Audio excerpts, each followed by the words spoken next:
Olá, queridos, tudo bem? Mais uma vez é uma honra poder estar aqui falando das coisas de Deus, falando da palavra de Deus, aprendendo com Deus, aprendendo de Deus. E não tem como ser diferente. Aprender do Senhor e aprender com o Senhor é apenas com a palavra de Deus. E nesse estudo bíblico dessa semana eu quero te convidar a permitir que o Espírito Santo ministre ao seu coração. Ministre ao seu coração, deixa Ele fazer isso, deixa Ele fazer a obra na tua vida, deixa Ele falar com você através desse tema tão importante que nós temos a falar dessa semana, que é maturidade espiritual. Aprendendo a ter maturidade espiritual. Quero te contar uma história antes de lermos o texto que está proposto para essa semana.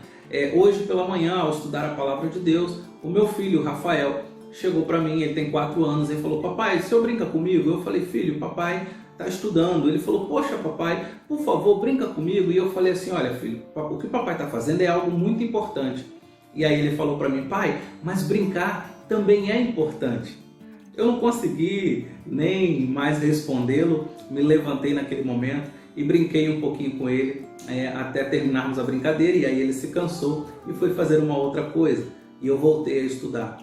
Sabe, irmãos, às vezes nós olhamos para aquilo que é importante para o outro e que não tem tanta importância para nós, nós olhamos às vezes com um olhar de desdém, com um olhar de julgamento, e devemos olhar, na maioria das vezes, com um olhar realmente de amor, olhar de cuidado, um olhar mais cuidadoso, mais criterioso, no sentido de perceber que aquilo que é importante para o outro também precisa ser importante para nós, Porque dessa forma nós vamos conviver em unidade, em união, em comunhão. Dessa forma nós vamos conseguir não fazer apenas a nossa vontade, mas também ajudar o próximo a fazer a vontade dele, baseado na vontade de Deus, que é amar a Ele sobre todas as coisas e ao nosso próximo como a nós mesmos. O texto que nós estaremos lendo ao longo dessa semana do estudo bíblico, falando sobre maturidade espiritual, ele está em 1 Coríntios 13, versículo 11.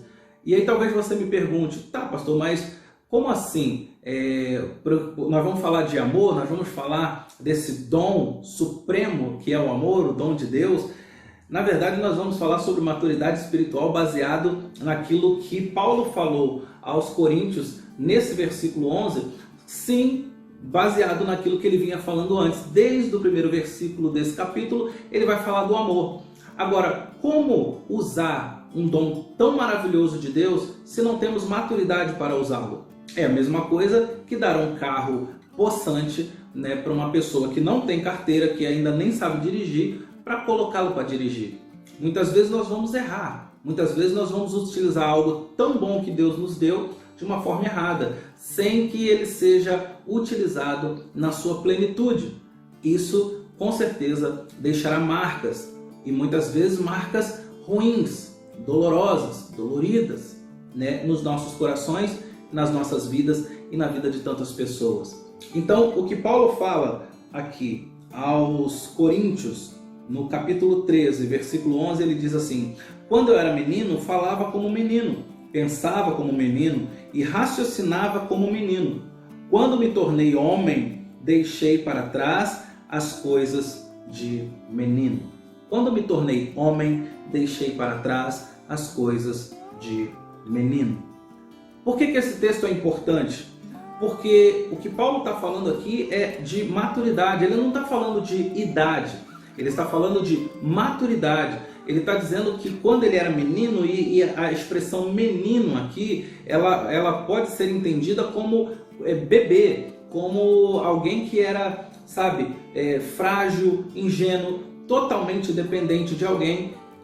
Então, hoje, ele está dizendo: hoje eu sou um homem e eu deixei para trás as coisas de menino. Eu não sou mais alguém dependente, eu não sou mais alguém frágil, eu não sou mais alguém tão pequenino a ponto de me travar daquilo que eu tenho que fazer, da missão de Deus que eu preciso cumprir. O que Paulo está falando acerca da maturidade, num texto que fala de amor, é exatamente isso. Se você souber utilizar o amor, você vai conseguir usá-lo na sua plenitude. Se você não souber usar esse dom, de nada adianta.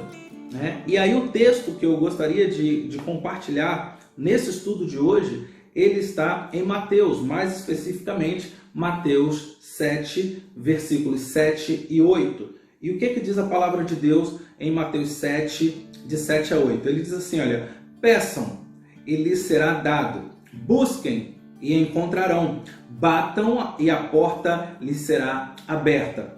Pois todo aquele que pede recebe, o que busca encontra, e aquele que bate a porta será aberta.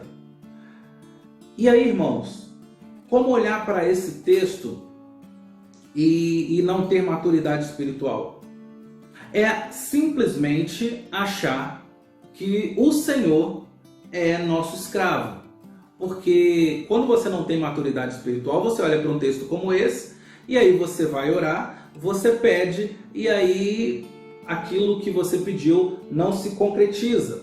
Você imagina, o Senhor não está me ouvindo. Você imagina, mas para que orar se o Senhor não fala comigo? Se o Senhor não me responde? Se o Senhor não faz aquilo que eu peço, que eu quero?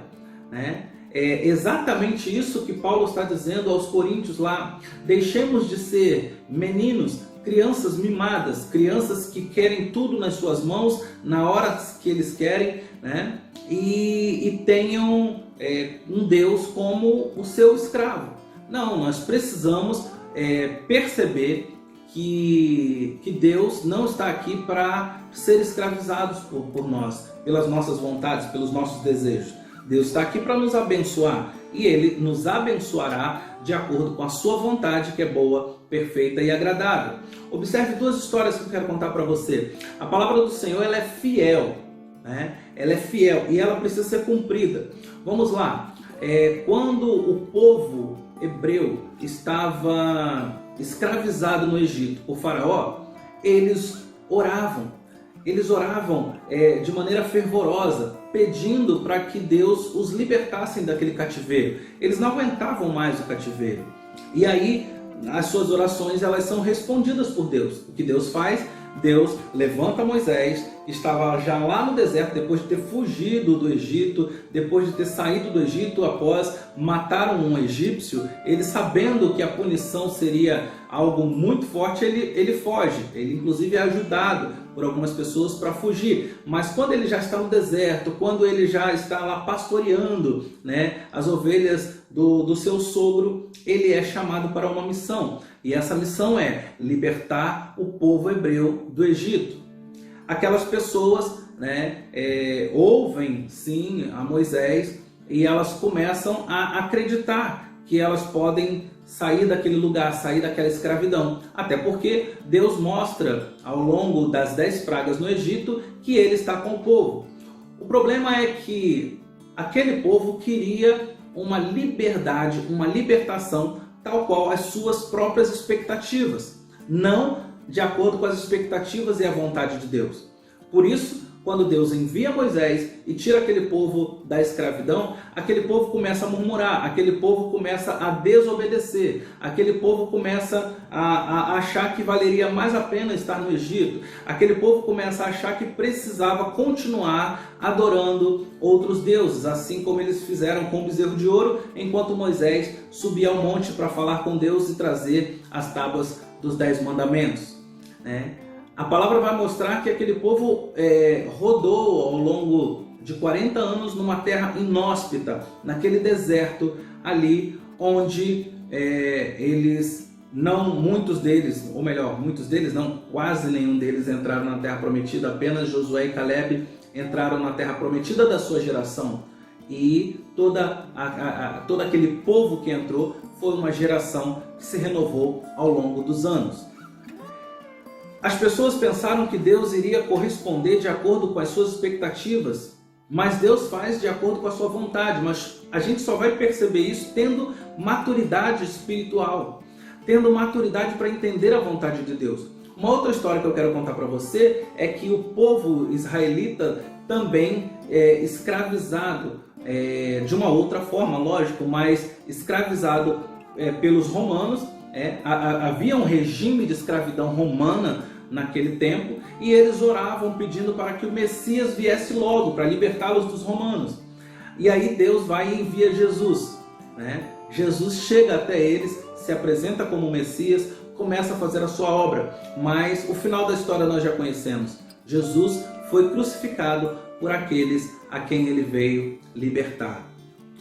Exatamente porque aquele povo, né, tinha uma expectativa, né, do Messias, tinha uma expectativa de um Messias, inclusive militar, que iria expulsar os romanos e trazer paz ao povo israelita, mas não veio daquela forma, não veio do jeito que eles esperavam, não vinha do jeito que contemplasse as suas expectativas.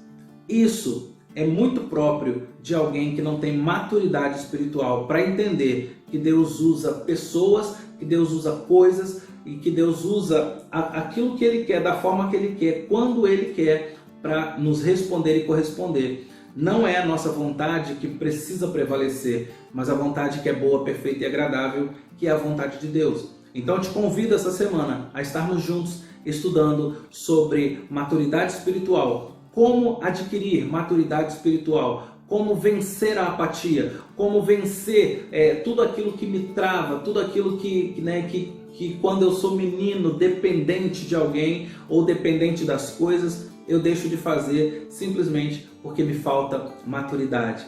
Quando virei homem, deixei para trás as coisas de menino. E essa semana nós iremos falar sobre maturidade espiritual. Eu te convido a permitir que o Espírito Santo de Deus ministre ao seu coração. Deus abençoe e até amanhã. Fica na paz.